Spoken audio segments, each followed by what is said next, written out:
কবিকে দিও না দুঃখ, দুঃখ দিলে সেও জলে স্থলে হাওয়ায় হাওয়ায় নীলিমায় গেঁথে দেবে দুঃখের অক্ষর। কবি তার নিঃসঙ্গতা কাফনের মতো মুড়ে রাখে আপাদ মস্তক। হাঁটে ফুটপাতে একা, দালানের চূড়ায় চূড়ায়, দিগন্তের অন্তরালে কেমন বেড়ায় ভেসে।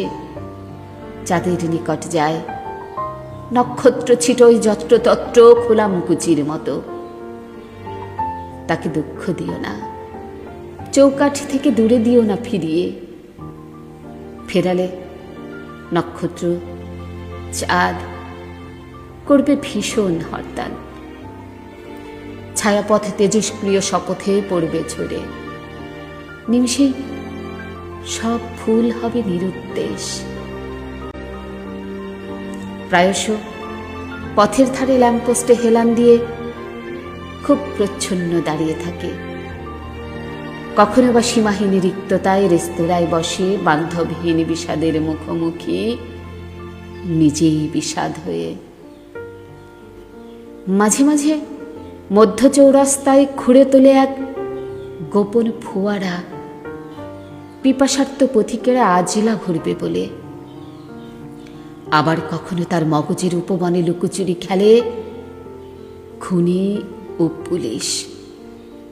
মধ্যরাতে শহরের প্রতিটি বাড়ির দরজায় কিছু ফুল রেখে আসে নিরিবিলি, কাউকে কিছু না বলে। কবি সম্মেলনে রাজধানী আর মফস্বলে স্টেজে কয়েক ডজন পংক্তির জ্যোৎস্নায় রৌদ্র পুনরায় স্নান সেরে স্বকীয় গোপন গুলগুলিটার দিকে চোখ রেখে নীলিমার সঙ্গে বাণিজ্যের কথা ভাবে। ভাবে সুদূর অনন্ত তাকে চোখ টিপে বেঘুরে ঘোরাবে কত আর।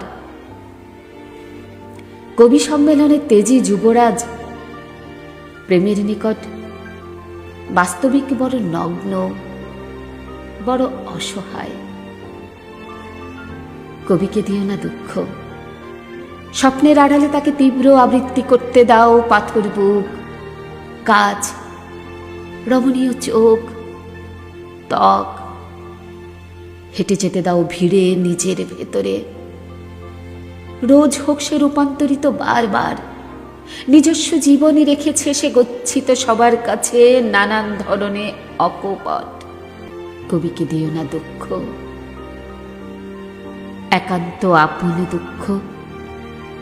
তাকে খুঁজে নিতে দাও।